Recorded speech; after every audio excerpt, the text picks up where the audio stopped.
Tuombe.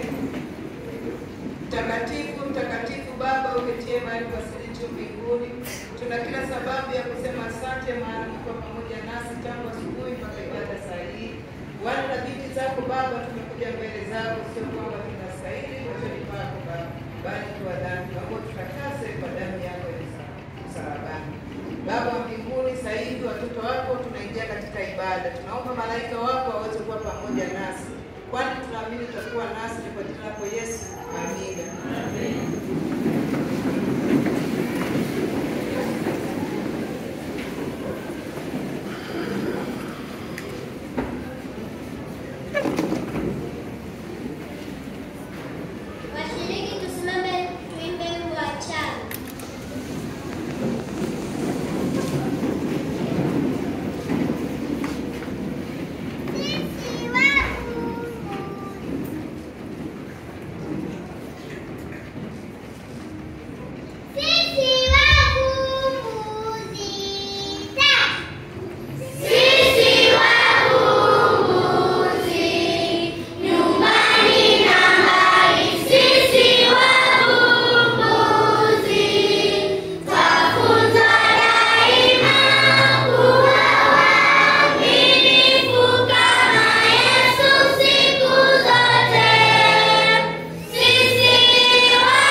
Siku ya uvumbuzi ulimwenguni 2025. Safiri kwa imani. Barikiwa, umefanya vizuri, umejitahidi. Basi muda huu tunaanza ibada moja kwa moja kwa siku ya leo.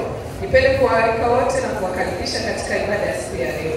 Kaa kwa kutulia, msikilize Mungu, mheshimu Mungu na umtii Mungu. Usitoke nje bila sababu, ufanye utoke nje. Kwa sababu leo ni mambo mazuri yameandaliwa kwa ajili yetu sisi walimu, wazazi, viongozi na kanisa lote kwa ujumla. Muda huu nikiwa naongea na wakaribisha praise team kwa ajili ya wimbo wa kuanza ibada yetu ya siku ya leo. Praise team, kwa mnatokea hapa mbele, karibuni kwa ajili ya wimbo wa ufunguzi wa ibada kwa siku ya leo. Leo tutakuwa na ibada nzuri ambayo imeandaliwa kwa ajili yetu na mambo yote yataenda kwa uzuri.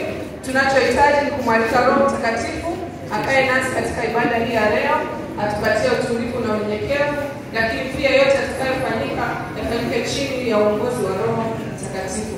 Nikombe mzazi, usicheke bila kuchekeshwa na usimcheke mtoto. Yaani ukiona mtoto amefanya chochote hata kama kinachekesha, lakini kwa muda huo sio wakati wake, usicheke. Zaidi muombee hapo ulipo ili Roho wa Mungu aendelee kunena kupitia watoto hao pamoja na uongozi ambao tunao kwa siku ya leo. Leo tutakuwa na ibada ambazo zitaendeshwa na Adventure Day. Kwa siku hii wamejiandaa vizuri kwa ajili ya ibada, lakini pia wanahitaji support kutoka kwenu kwa ajili ya kuwaombea, ili wanapofanya wasifanye wao, bali Roho wa Mungu awe juu yao. Praise team, karibu.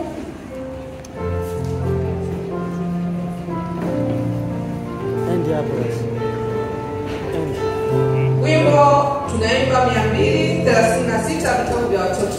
Karibu.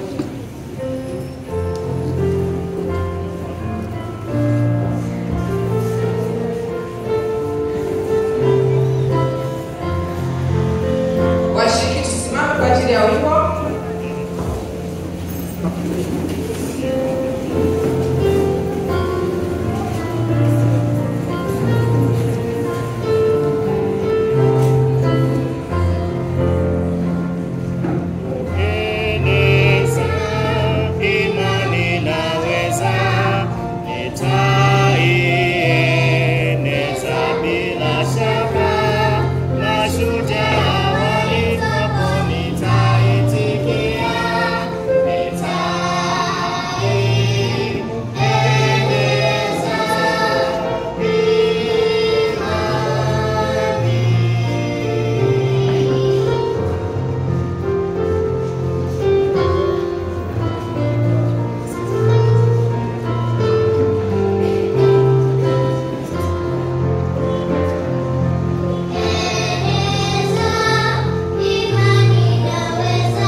maombi, wakati huo tukipiga magoti kwa ajili ya kuomba.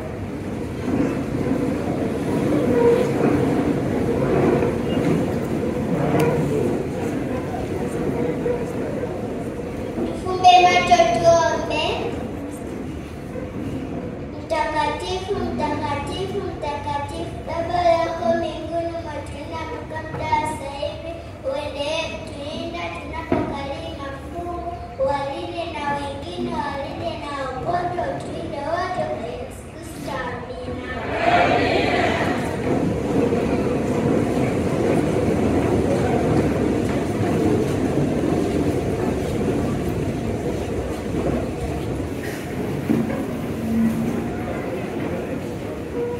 Basi tukae kwa utulivu, nimkaribishe aliyejiandaa kwa ajili ya somo la sadaka. Karibu.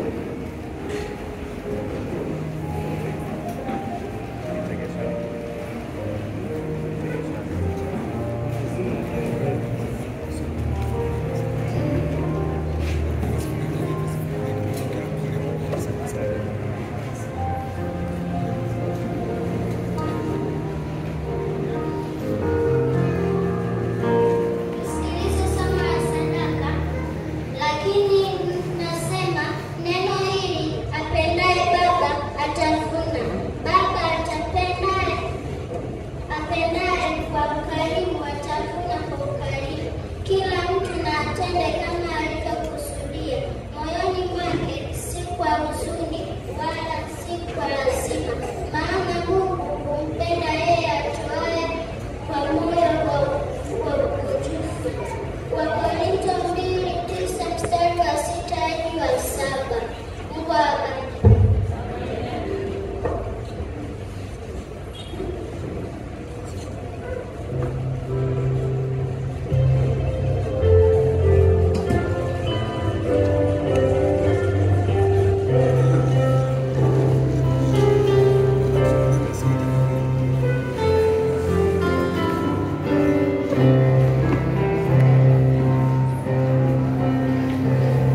niwakaribishe Adventure kwa ajili ya wimbo wa kukaribisha wahubiri. Leo tutakuwa na wahubiri wa aina 4. Kaa kwa makini, kwa kutulia, ili kupata vitu ambavyo Roho Mtakatifu amekuandalia kwa siku ya leo. Adventure, karibu.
kusikiliza kwa makini vile tutakavyoelewa familia ya Yesu tunaenda kwa utulivu wa maisha.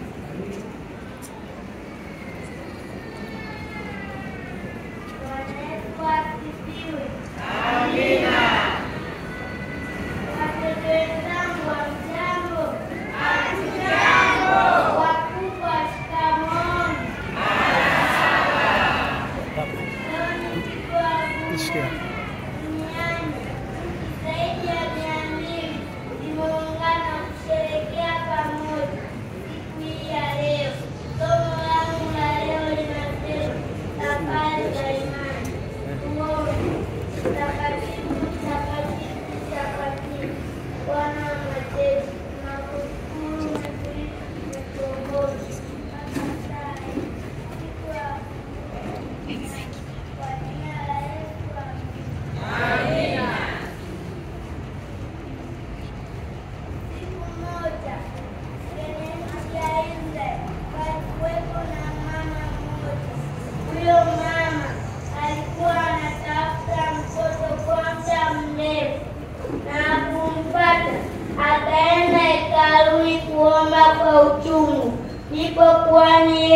akamwona anatingisha midomo, akamuuliza, umekunywa nini? Kwani yule mama akamwambia, sijanywa kitu chochote, wala pombe wala divai, lakini namuomba Mungu anipatie mtoto. Kwani yeye akamwambia, na iwe hivyo ulivyoomba.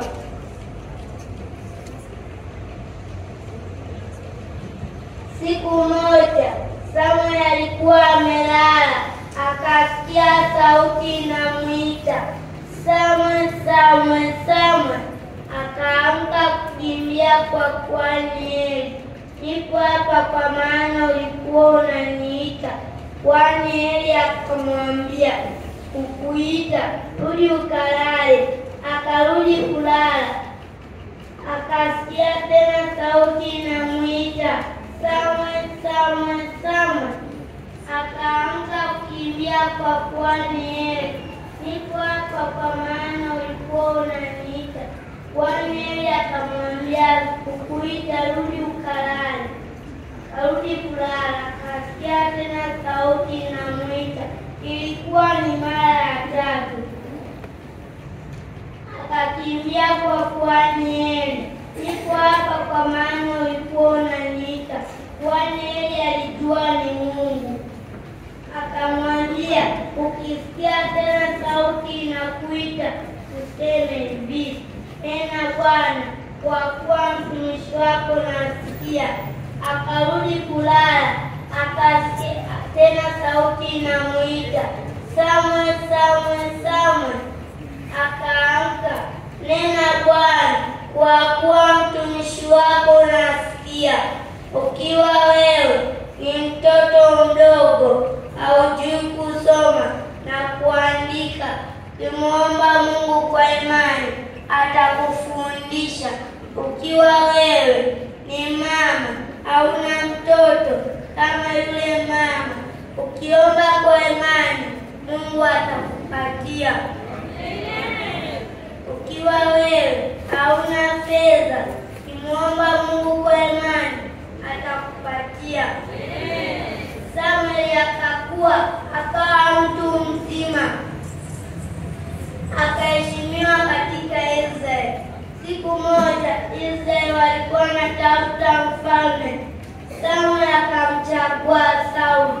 Siku moja Sauli akamuudhi Mungu. Ukiwa wewe ni mchoyo, Mungu anakukataa kama Sauli. Ukiwa wewe ni mwizi, Mungu anakukataa kama Sauli.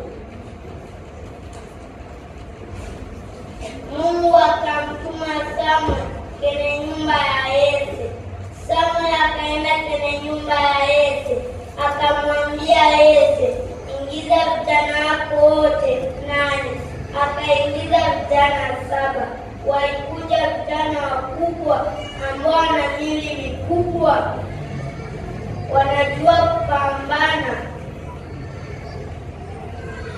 Mungu haangalii ukubwa wa mtu, haangalii urefu wa mtu, lakini anaangalia moyoni, kwa sababu iko zitokako chemichemi za uzima. Samuel akamwambia, mbona kijana mmoja yupo? Yule kule anachunga kondoo. Samuel akamwambia, nenda ukamfuate. Akaenda kumfuata. Samuel akampaka mafuta kuwa mfalme wa Israeli. Yapo mambo manne tunayojifunza katika maisha ya Samuel tangu kuzaliwa kwake mpaka kuwa nabii mkubwa wa Israeli. 1. Kumtii Mungu. 2. Kumheshimu Mungu. 3. Kumtii Mungu. 4. Kuwa na uhakika na mpango wa Mungu. Mtoto ulioko hapa, mtii Mungu na umheshimu Mungu. Mzazi ulioko hapa, mtii Mungu na umheshimu Mungu. Kiongozi ulioko hapa, mtii Mungu na umheshimu Mungu. Mungu abariki somo lako kwa jina la Yesu, amina.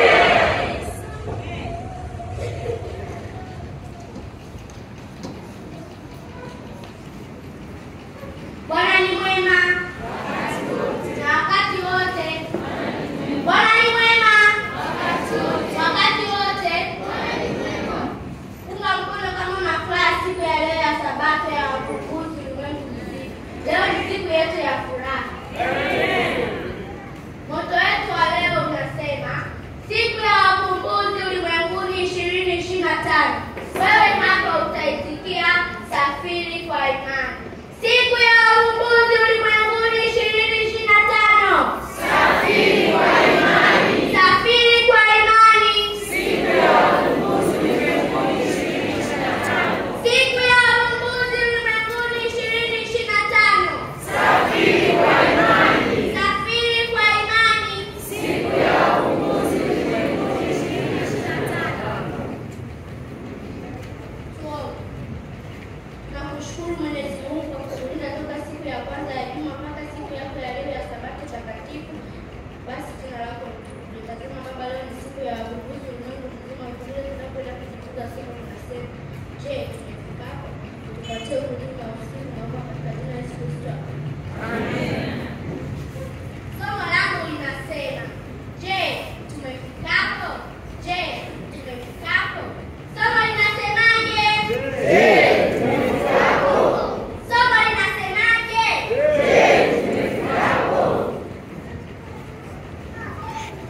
Wakati fulani uliopita, filamu iitwayo Je, tumefika hapo? Filamu hii ni ya kweli. Ni filamu iliyokuwa ikimuhusu kijana mmoja na mchumba wake waliokuwa na watoto. Kijana huyu, baba wa familia hii, alipanga kuwapeleka likizo, lakini badala ya kutumia usafiri wa ndege, aliamua kutumia usafiri wa gari. Kijana huyu alitumia jambo la uelevu kutowaambia watoto wake wapi walipokuwa wakielekea. Alitaka wafurahie safari ya mshtuko, yaani kama surprise.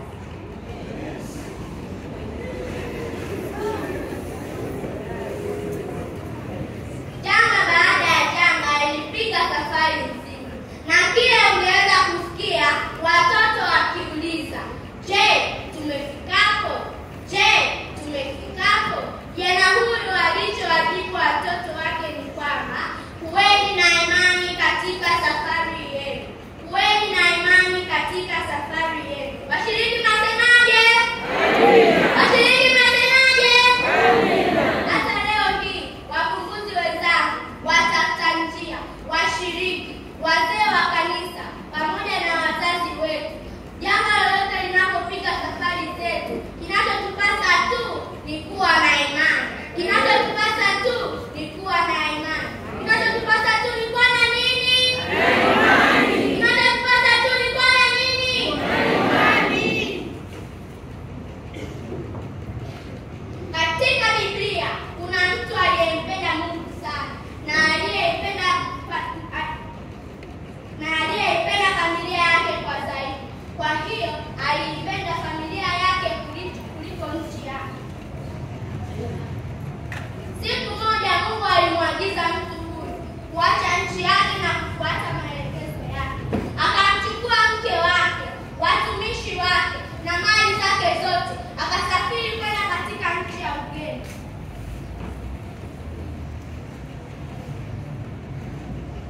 Lakini mtu huyu hakujua wapi alipokuwa akielekea.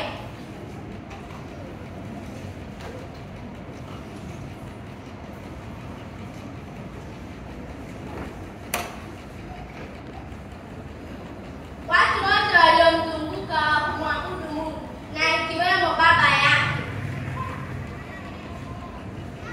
Msomaji wangu nisomee katika kitabu cha Yoshua 24 fungu la 2.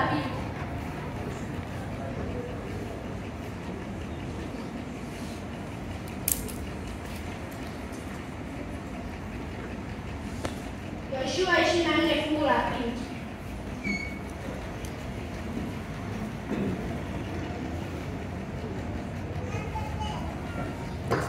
Hapo Biblia ni maandishi madogo haya.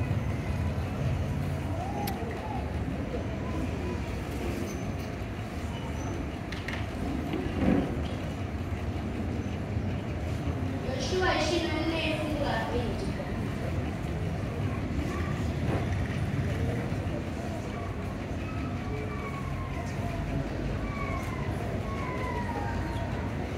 Yoshua 24 fungu la 2.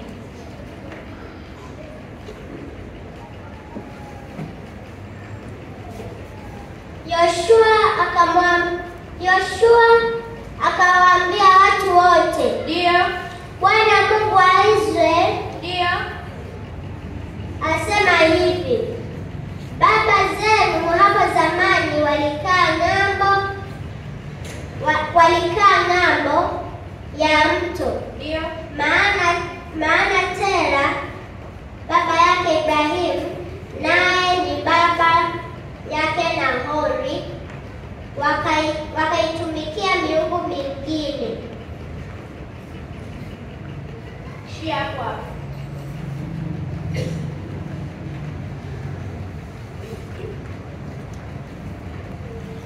naweza kuanzia.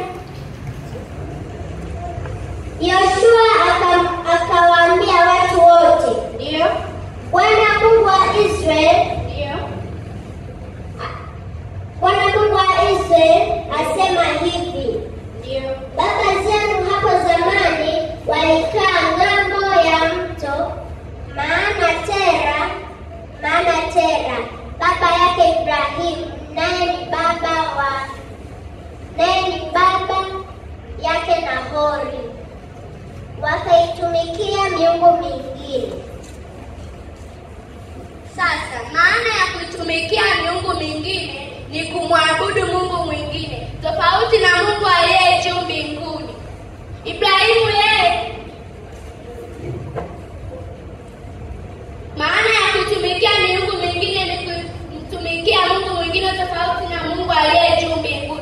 Kwa mfano, kuitumikia miungu mingine, unaweza ukachukua meza ukaiweka hapo ukaanza kuisujudia, au unaweza ukatoka sanamu yoyote ile ukaanza kuisujudia ndio Mungu wako.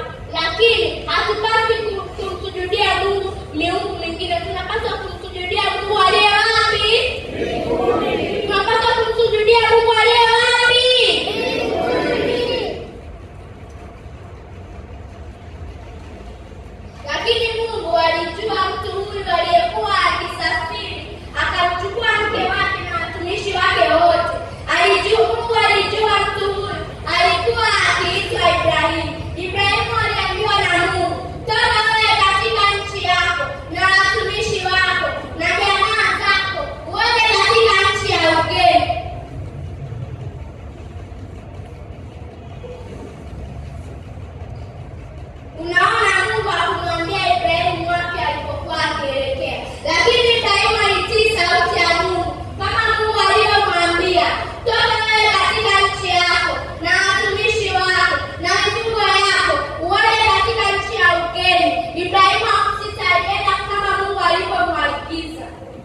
alivyoweza kusafiri kwa imani na jemedari huyu mkuu.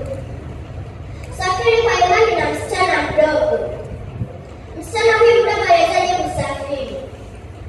Haukuwa uchambuzi wake, bali alikuwa ni mateka kutoka Israeli. Ndio yofanya msichana huyu mdogo kutoka Israeli kwenda Shamu. Washamu walivamia eneo la Israeli na wakamchukua mwanamke mmoja na kijana ambaye mwanamke huyu alimhudumia mkewe Naamani. Msichana huyu mdogo alikuwa ni mjakazi mnyenyekevu sana, na alikuwa ni mwenye kumtii Mungu, na alikuwa ni mwenye kumheshimu Mungu, na alikuwa anampenda Mungu sana. Siku moja akamwambia bibi yake, laiti bwana wangu angelikuwa na nabii aliyeko Samaria, laiti angelimponya ukoma wake. Jemedari Naamani alikuwa akifikiria neno ambalo aliliongea binti mdogo lililowasilishwa na mkewe. Alikuwa akiwaza sana. Hatimaye akatuma ujumbe kuhusu kuponya ukoma wake. Siku moja jemedari Naamani aliamua kufunga safari na kwenda kwa nabii Elisha ili kumponya ukoma wake. Alienda na zawadi nyingi sana, na alidhani kuwa akifika Israeli nabii Elisha angempokea. Lakini jemedari Naamani alipofika Israeli hakupokelewa. Lakini alipofika tu Israeli akaambiwa, enenda moja katika Yordani mara 7 na nyama ya mwili wako itakurudia, nawe utakuwa safi. Kwa mara ya kwanza jemedari Naamani alikuwa akifikiria sana neno hilo. Alikaa akisubiri, alikuwa anafikiria. Kwa mara ya pili akanyenyekea kwa unyenyekevu wake, na akaenda kuoga katika mto Yordani mara 7 na nyama ya mwili wake ilimrudia, naye akawa kama nyama yake ikawa kama nyama ya mtoto mchanga. Yesu alimponya. Nani alimponya? Yesu alimponya. Asingelikuwa na unyenyekevu, angebaki na ukoma wake, lakini alikuwa na imani. Alikuwa na imani ndani ya moyo wake. Alinyenyekea na akaenda kuoga katika mto Yordani. Asingeoga, angebaki na ukoma wake. Lakini binti yule mdogo alileta athari kubwa sana kwa mtu mkuu huyu jemedari Naamani. Aliwakuta watu kiroho na kimwili kuhusu uponyo ukoma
Tuombe. Haleluya, Baba yetu tukasifu mbinguni, tunashukuru jina lako kwa kuweza kutulinda mpaka mwanzo wa somo hili ndio tumeweza kumaliza. Jina lako litukuzwe. Wewe unatusaidia tuweze kusafiri kwa imani, na utakapokuja tuweze kusafiri nawe kwa mara ya pili. Baba, tunajikabidhi mikononi mwako. Watu tuliosafiri kwa imani utakuwa pamoja nasi, ili tuweze kusafiri kwa angani na wewe na tuweze kufurahi. Baba, tunajikabidhi mikononi mwako sasa kupitia jina la Mwana Yesu Kristo aliye Bwana na Mwokozi wetu, wote tuseme amina. Amina.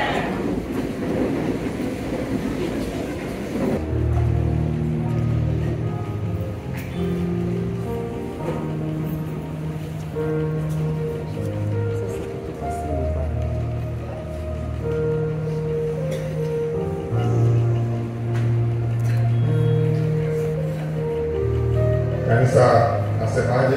Amina. Wakati wamebarikiwa kwa mahubiri ya watoto, barikiwe sana.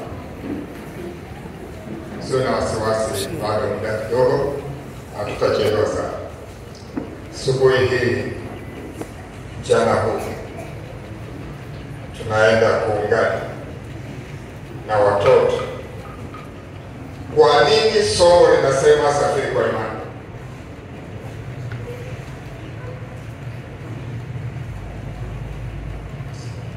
Kwa nini somo linasema safiri kwa imani? Sio swala la kusafiri tu. Ibrahimu alifikaje hapo mpaka akaiamini sauti ya Mungu? Huyu binti aliyemsaidia Naamani kukubali kwenda kuoga katika mto Yordani, ni nini kilichosababisha mpaka akafika hapo huyo binti? Huyu Samuel. Huyu Samuel ambaye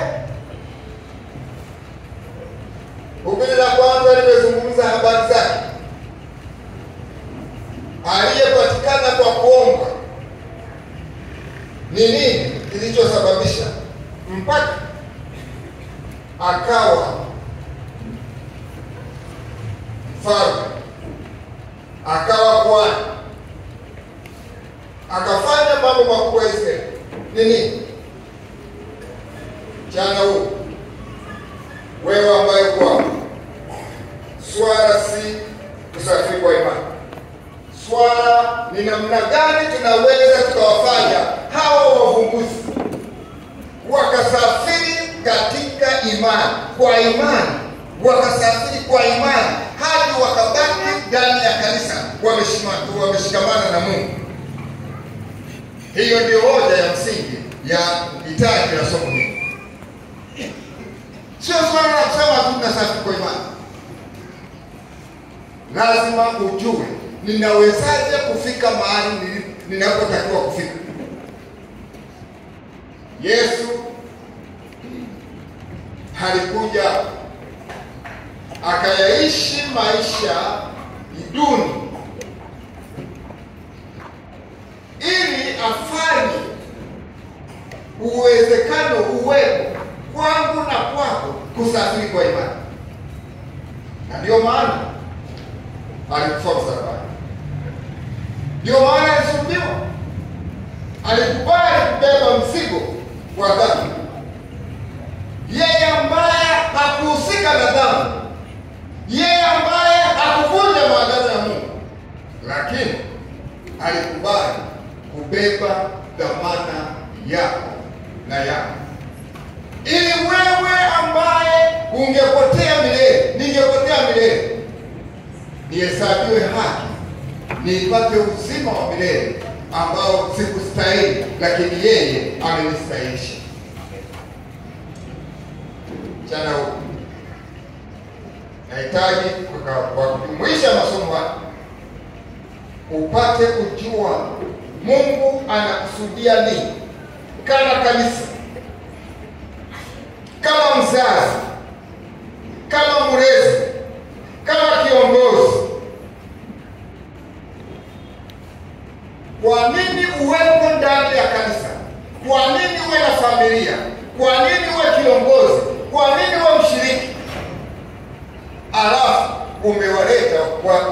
watoto duniani. Hawa wavumbuzi tukiwaacha wenyewe hawawezi kusafiri kwa imani, hawawezi. Na hata kama sisi tusingeandaliwa, tusije kuwepo mahali hapa. Taji la mbingu ni kuona wa vijana hawa wadogo wavumbuzi wakiunganishwa na wazazi, wakiunganishwa na walezi, wakiunganishwa na kanisa na viongozi wao, kuwatia moyo, kuwaelekeza, kuwasukuma ili watembee katika njia ya msalaba, mahali ambapo imani yao itakuzwa. Katika Israeli,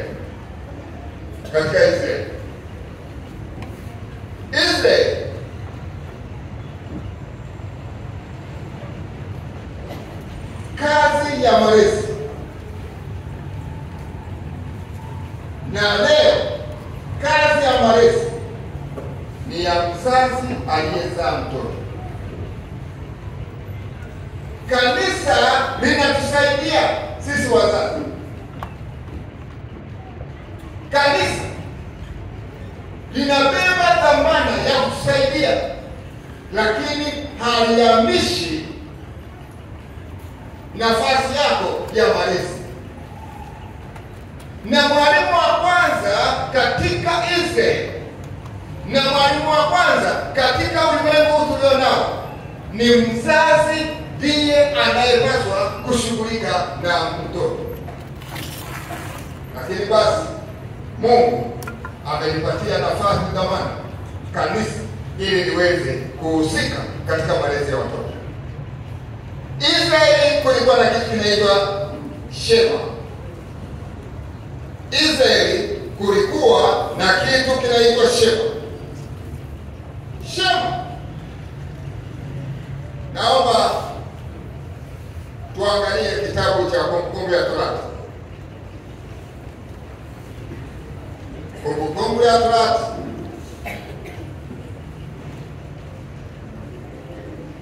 Kumbukumbu ya Torati 6.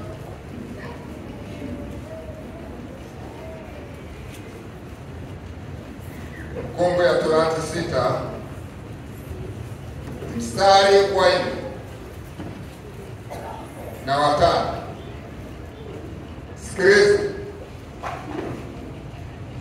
Sikiliza Israeli, Bwana Mungu wetu, Bwana ndiye mmoja.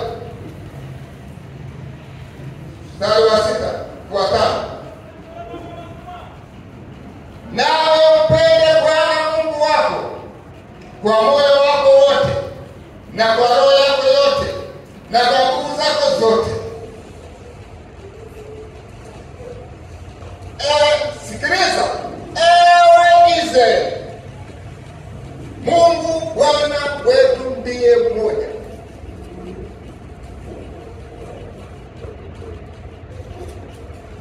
Neno Shema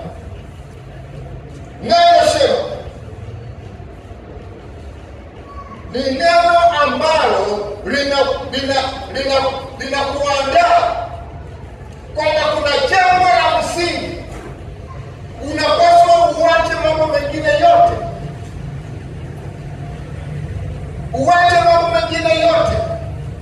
uyaweke pembeni. Jiandae kusikiliza kinachokuja sasa mbele yako. Shema inamaanisha ni wito wa kusikiliza kile ambacho Mungu anataka kuongea na wewe.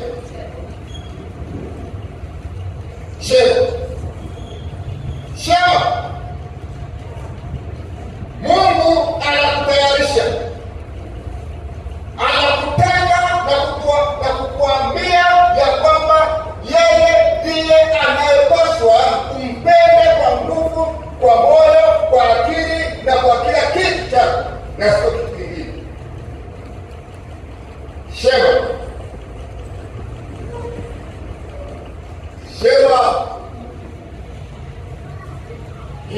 inakuhitaji usikilize. Na hivyo Mungu aliwaelekeza Israeli kama ambavyo ananielekeza mimi na wewe mchana wa leo, kwamba sisi kama wazazi, sisi kama kanisa, sisi kama walezi, sisi kama viongozi, tunahitaji, Mungu anatutaka tujue wajibu wetu kwa pamoja kwa ajili ya maandalizi ya malezi ya watoto wetu,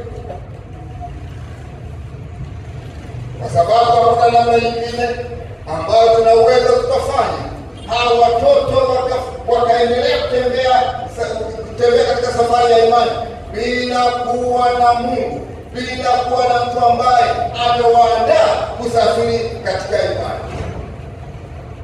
Lazima wapate watu watakaowaelekeza, na hivyo huyo anayepaswa kuelekeza ni sisi tulioambiwa. Sasa Shema inakutaka uweke usikivu wako wote kwa Mungu, usikivu wako wote.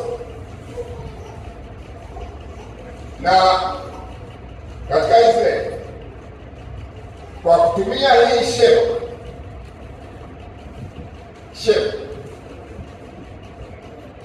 yako mambo matatu, maagizo matatu ambayo Mungu anayatoa kwetu mchana wa leo.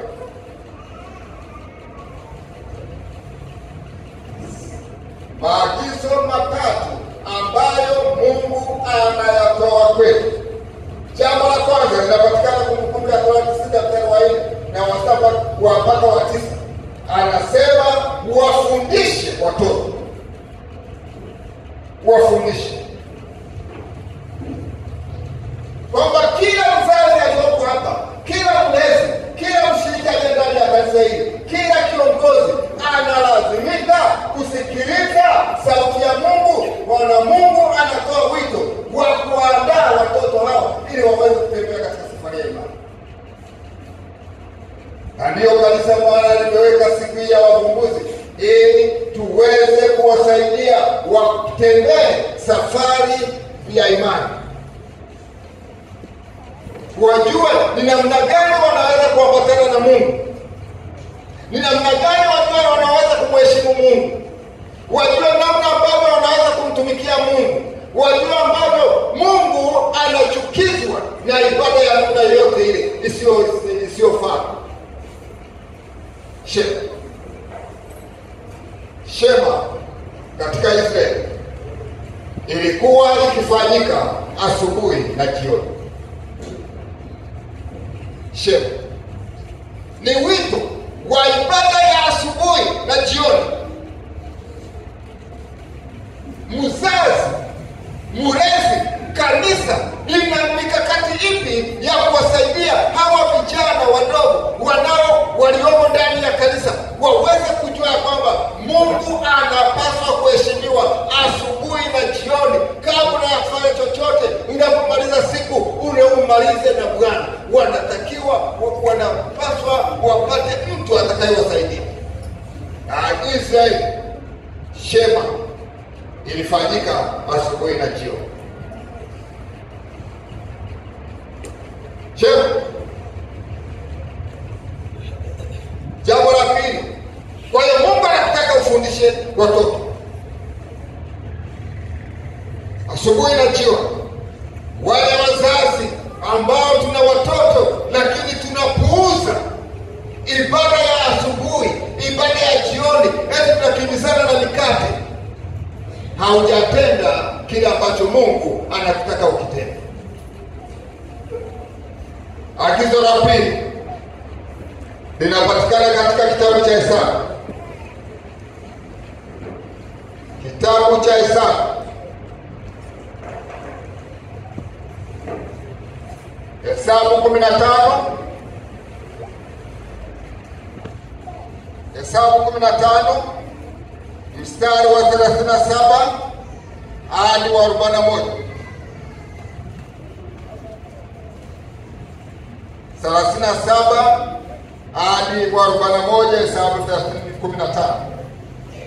Neno la Bwana linasema, kisha Bwana akasema na Musa na kumwambia, nena na wana wa Israeli na kuagiza ya kwamba wajifanyie vishada katika ncha za nguo zao katika vizazi vyao, tena ya kwamba watie katika kila kishada cha kila ncha ya nyuzi za rangi ya samawi, nacho kitakuwa kwenu ni kishada, ili mpate kukiangalia na kuyakumbuka maagizo yote ya Bwana na kuyafanya, tena kwamba msiende kutangatanga kuandama mioyo yenu wenyewe na macho yenu wenyewe, ambayo mulikuwa mkiandama kwa uasherati hapo kwanza.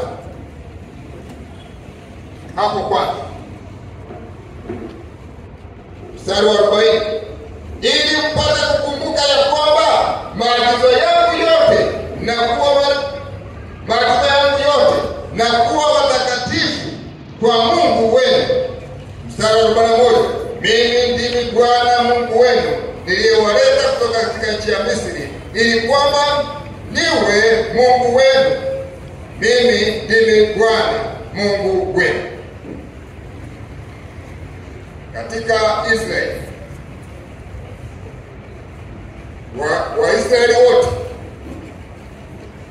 Waisraeli wote katika nguo zao zote zile kanzu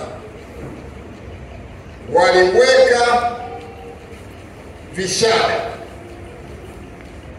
huku kwenye mikono walizungushia vishada, huku kwenye pindo la chini walizungushia vishada vya rangi ya zambarau, vya rangi ya buluu samawi, ili wanapoitazama rangi ya buluu au samawi iwakumbushe. Na ndio maana Biblia inasema na kuyaangalia hicho kishada, mpate kukiangalia na kuyakumbuka maagizo yangu yote. Nini maana yake? Rangi ya buluu, rangi ya samawi inaonyesha utii. Kwa hiyo rangi ya samawi, kila Mwisraeli alipokuwa akitazama anatambua ya kwamba Mungu anamtaka awe mtii kwa maagizo yake. Na ndio maana alisema wote, Israeli wote, tangu mtoto mpaka mtu mzima mpaka kuhani mkuu, alitakiwa awe na nguo yenye kishada cha buluu, ili anapoitazama ajue ya kwamba hicho kishada kinamkumbusha utii kwa Mungu. Sisi kama kanisa, kama wazazi, kama viongozi tuliokuwa, ni wajibu wetu kuwatiisha watoto kwa kuendana na shema ya Bwana. Ni wajibu wetu kuwatiisha watoto ili watembee katika maagizo ya Mungu. Wanapokuwepo nyumbani, baba na mama, mnapokaa saa ya ibada, waone kwamba hapa tuko mbele ya Mungu ambaye mbingu zimesema, Israeli, Mungu wetu ni mmoja tu.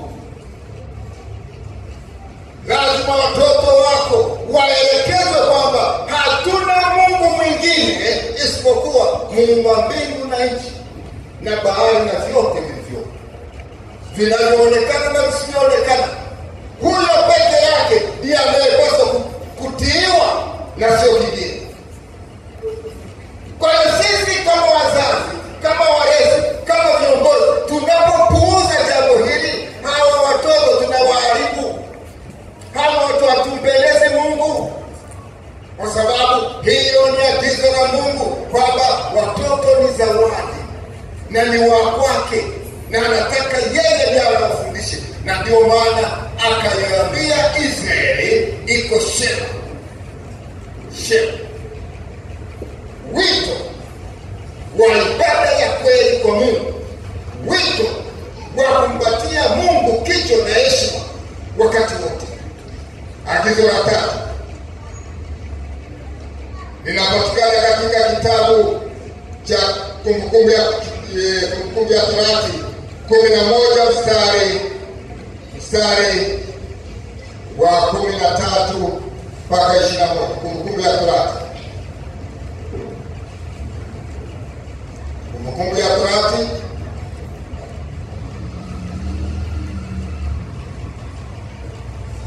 Kumbukumbu ya Torati 11 mstari wa 13 hadi 21 anasema, tena itakuwa mtakapoisikiza kwa bidii maagizo yangu ni waagizayo leo, kwa kumpenda Bwana Mungu wenu na kumtumikia kwa mioyo yenu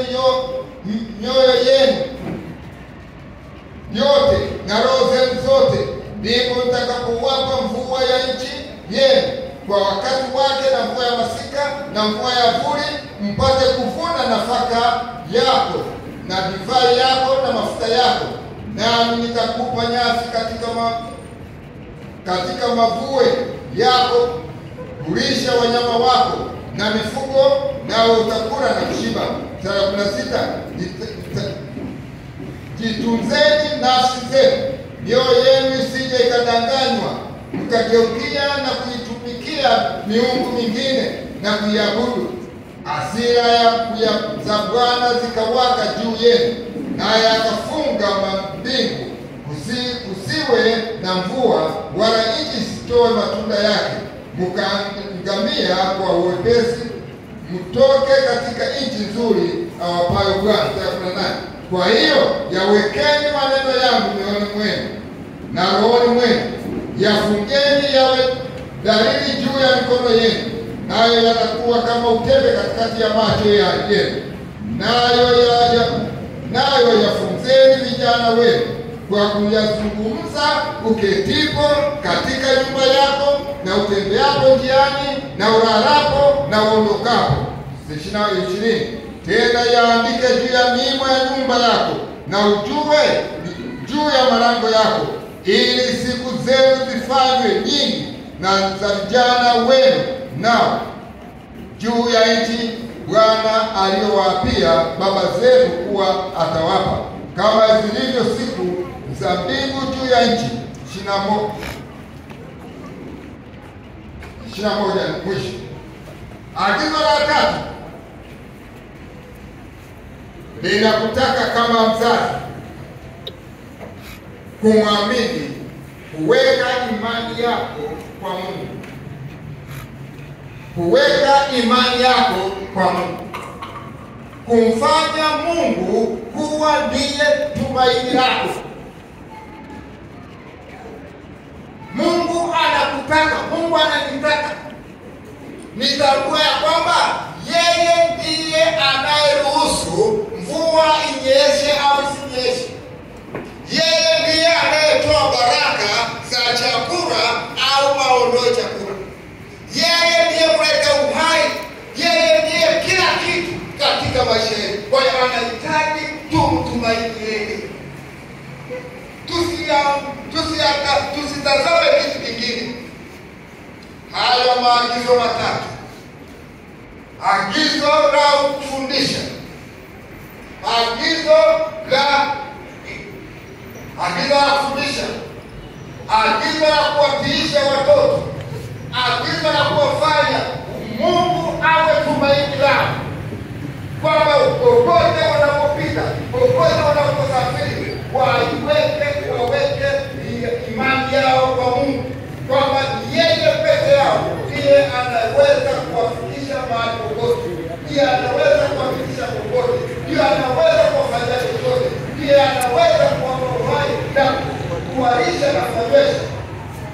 Ni maagizo ambayo kama tutayashika, kama tutayakubali, kama tutayafanya kama Bwana anavyotaka, baraka za Bwana zitaambatana na watoto. Watakuwa watoto wanaoheshimu Mungu, watakuwa watoto waliofanya faida katika dunia hii, lakini wakiwa wanaandaliwa kwa jina la Mungu. Na ndio maana kanisa, kwa kujua kusudi na umuhimu wa watoto, limekuja na mpango wa siku hii, safiri kwa imani. Safiri kwa imani. Hawawezi kusafiri watoto hawa kwa imani kama tuwezi kuchukua dhamana ya kuwahudumia, kuhakikisha kwamba tunatenga muda kwa ajili ya watoto hawa. Israeli baada ya kulipokea Shema, mzazi alitakiwa kufanya wajibu wake, wajibu ambao haukuingiliwa na kitu chochote. Na katika Israeli, mtu mzima aliyesambika alipofika miaka 13. Miaka 13.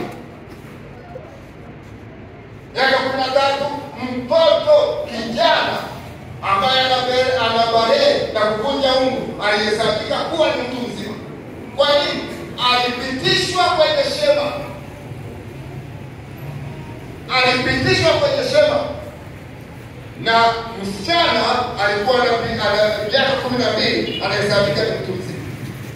Lakini Israeli wakaijumulisha yote, wakaifanya miaka 15. Baada ya mtoto alipokuwa akifika miaka 13, anapofunga mwaka wa 12, anaingia mwaka wa 13. Wiki ya kwanza, sabato ya kwanza,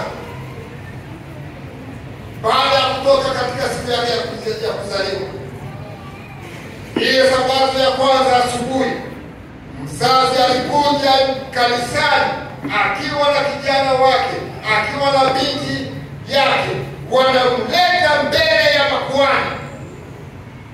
Wanapomleta mbele ya makuhani, wanafika wanamwambia, huyu mtoto wangu, huyu binti yangu amekamilisha hitaji la Shema.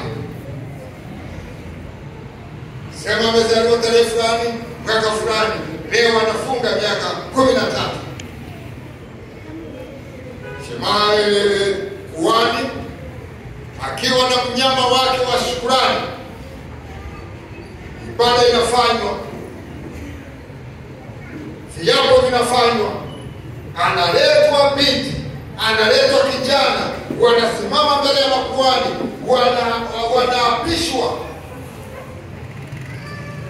wanaulizwa maswali. Wanapoulizwa maswali, wanapoonekana wameyafanya, ni kweli wamepita kwenye Shema vizuri na wamefaulu, wanaapishwa kiapo cha kuhamishwa daraja kutoka utoto, sasa anaenda kwa utu uzima.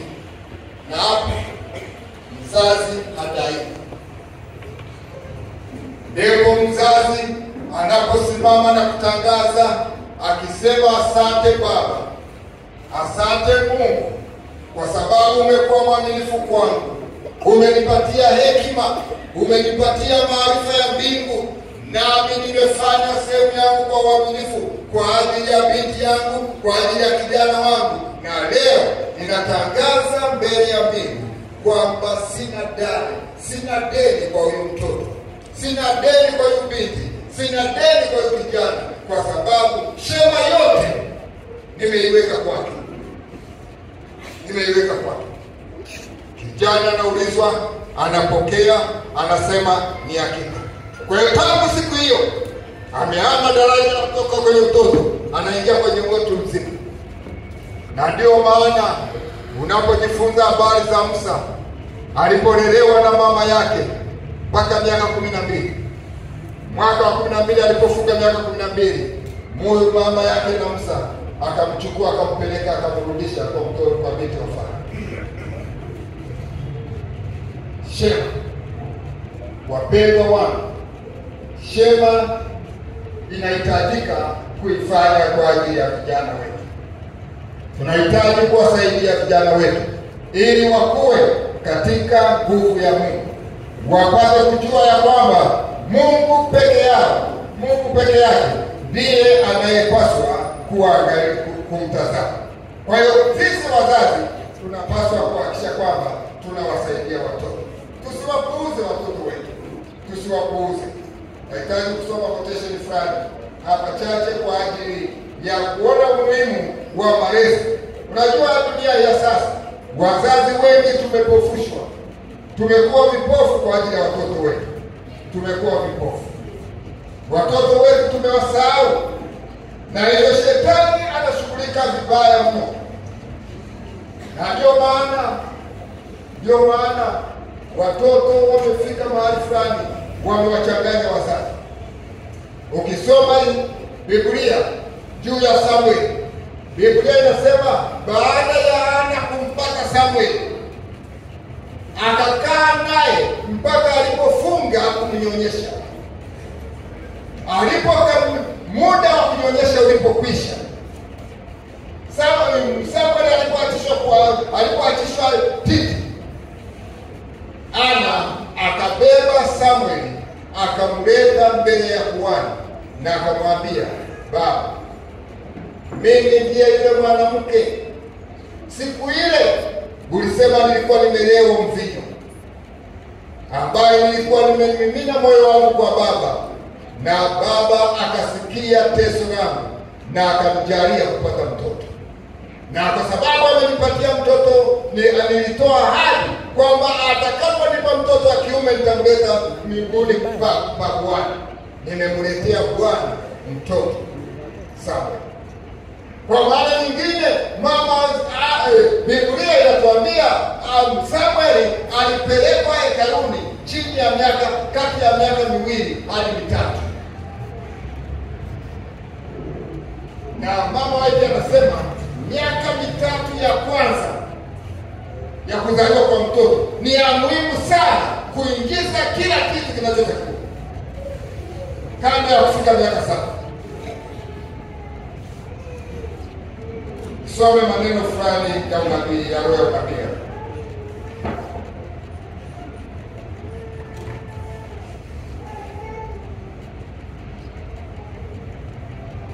Mama yetu anaandika, anasema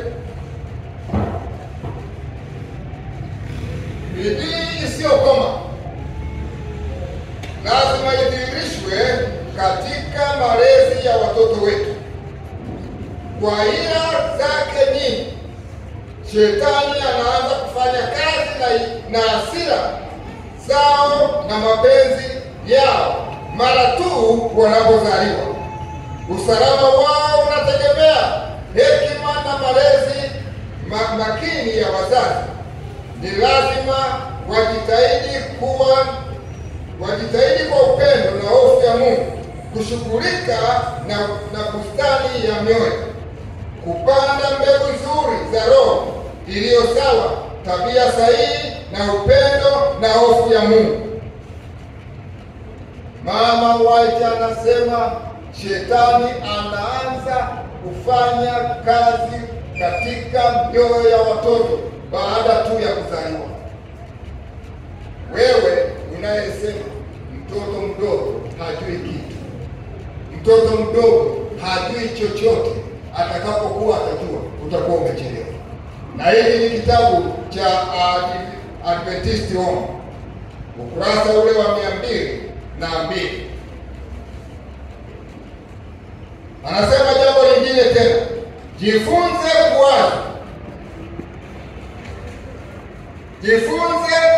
kuanza mapema.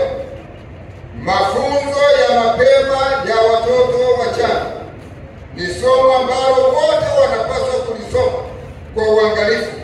Tunahitaji kuifanya elimu ya watoto wetu kuwa ni shughuli maalum, kwa maana wokovu wao unategemea sana elimu waliopewa utotoni.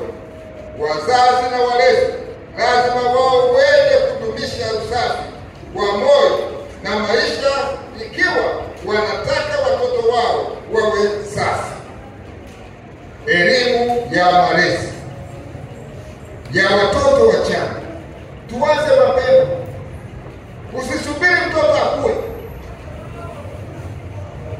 lazima tushughulike na watoto mapema. Lakini jambo lingine, watoto wasioheshimu na kuwatii wazazi wao na wanaopuuza ushauri wa maagizo yao hawawezi kuwa na sehemu katika dunia inayofanywa upya. Dunia mpya itatakaswa, haitakuwa na mahali pa waasi, wasiotii, wasio na shukrani, iwe mwana au binti. Kama hawa hawatajifunza utii na unyenyekevu hapa, hawatajifunza kamwe. Amani ya waliokombolewa haitaharibiwa na watoto wasiotii, wakaidi, wasionyenyekea. Hakuna mvunja amri anayeweza kuurithi ufalme wa Mungu. Yenye watoto, neno la Mungu linasema hakuna mtoto yoyote atakayeingia mahali pale mwenye kutotii wazazi, asiyewaheshimu, hakuna. Anasema wote waliokombolewa, Mungu hahitaji kuona wanachafuliwa tena. Hakuna dhambi tena. Yesu atakapokuja mara ya pili, atakapotuhamisha, hakuna dhambi tena huko tunakopelekwa. Kwa hiyo wote wenye kutenda dhambi, wanaotaka kuishi maisha ya dhambi, wataishia hapa. Na iliyo dhamana iko juu ya wazazi. Kama tutashindwa kuwatiisha watoto hapa, kama tutashindwa kuwatiisha,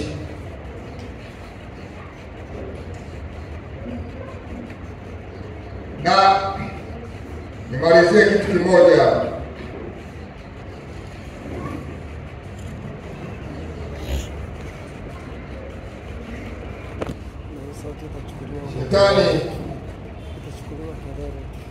Shetani ni ajabu sana. Anafanya mambo yasiyo ya kawaida.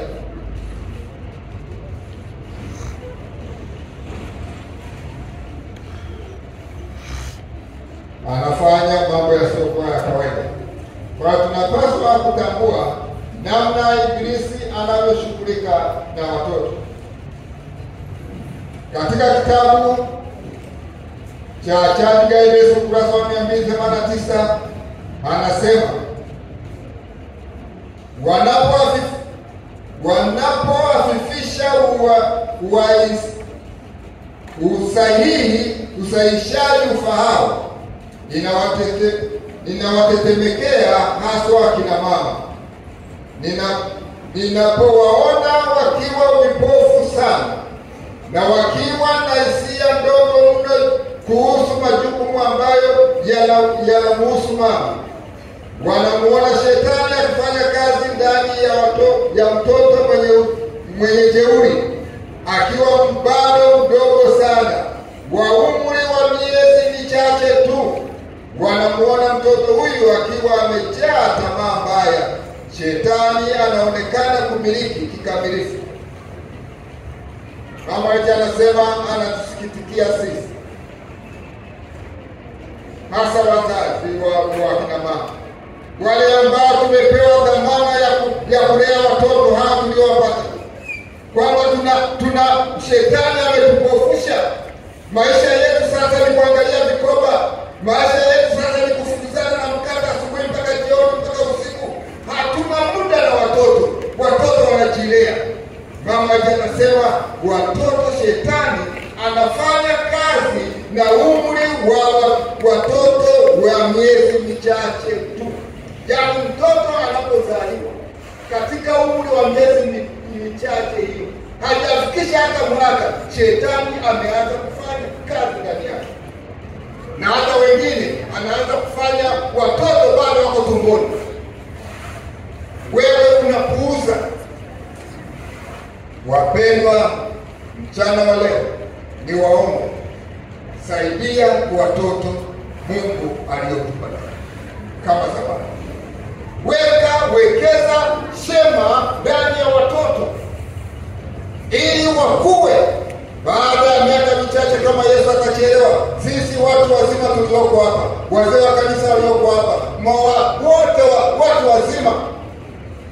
hatutakuwa na nafasi ndani ya kanisa hili. Kama tutakuwa hai, tutakuwa ni watu wa kusinzia tu. Wale watakaotakiwa kusimamia kanisa ni hawa ambao Bwana leo tunawaita ni wavumbuzi. Hawa ndio watakaosimama ndani ya kanisa hili, wakiwa wazee wa kanisa, wakiwa wachungaji, wakiwa mashemasi, wakiwa wakuu wa idara, watu wa muhimu sana kanisani hapa. Lazima tuwekeze shema ndani yao ili wakuwe wakisafiri katika safari ya imani. Safari ya imani haiji hivi, lazima itengenezwe, lazima jitihada ziwepo, lazima tupate muda wa kutosha kwa ajili ya watoto wetu na kwa ajili ya watoto wa kanisa letu. Chana letu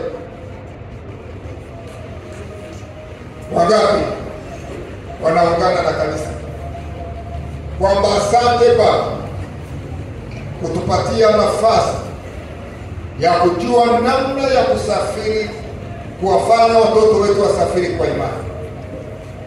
Wale wanaofikiri kwamba kanisa limefanya jambo la msingi kutukumbusha, naomba tusimame tupate kuomba ili tukabidhi watoto wetu mikononi mwa Bwana, na hatimaye sisi wenyewe kama wazazi tuiombe msamaha kwa Mungu ili atujalie kuwa na hekima ya kuwekeza shema ndani ya mioyo ya watoto wetu. Je, yupo mmoja katikati yao ya kanisa hili, katikati ya kusanyiko hili, ambaye kwa mara ya kwanza anahitaji kuyasalimisha maisha yake kwa Bwana, kwamba Bwana, mchana wa leo ninahitaji kusalimisha maisha yangu kwako, kwa sababu nimetanga mbali, ninahitaji kufanya ushirika pamoja nawe. Yupo mtu anayeiva hapa kanisani na anahitaji kukaribishwa ili aweze kuunganika na kanisa mahali alipo. Nyosha mkono wako kama huko. Nyosha mkono kama unahitaji kufanya ushirika. Karibu dada, karibu anayenyosha mkono, karibu na njoo mbele yako. Ndugu yangu karibu. Yule anayetoa maisha yake kwa Yesu, za kanisa karibu, naomba mpokee. Karibu ndugu. Yuko mwingine anasema nami nataka kuweka maisha yangu kwa Yesu. Karibu sana. Barikiwe. Je, nafasi nyingine ni hii. Mzazi ambaye anasema Baba, nisaidie. Nimepuuza kuwekeza shema ndani ya mioyo ya watoto wangu. Nimeshindwa, nimepuuza, nimeendelea na shughuli zingine, nikidhani wanaweza kuishi tu wanavyochagua, lakini kumbe kuna madai makubwa kwako kwa ajili yako. Yuko mzazi wa namna hiyo anasema, Baba, nasalimisha maisha yangu, nisaidie, nianze mpya kwa ajili ya kulea mbariki ya watoto wangu. Mahali aliponyosha mkono, sana nyosha mkono. Naomba tuombe tunapokuwa tunaomba. Nyosha, endelea kuomba, kunyosha mkono. Baba mtakatifu, mchana wa leo tunakushukuru sana. Tunakushukuru kwa sababu umetupatia sabato ya wavumbuzi ulimwenguni, mahali ambapo unatuelekeza watoto kuwafanya wasafiri kwa imani. Nasi mchana wa leo kwa kinywa chako na kwa maongozi ya Roho wako Mtakatifu umetusaidia kuelekeza namna ambavyo watoto tunapaswa kuwafanya wasafiri kwa imani.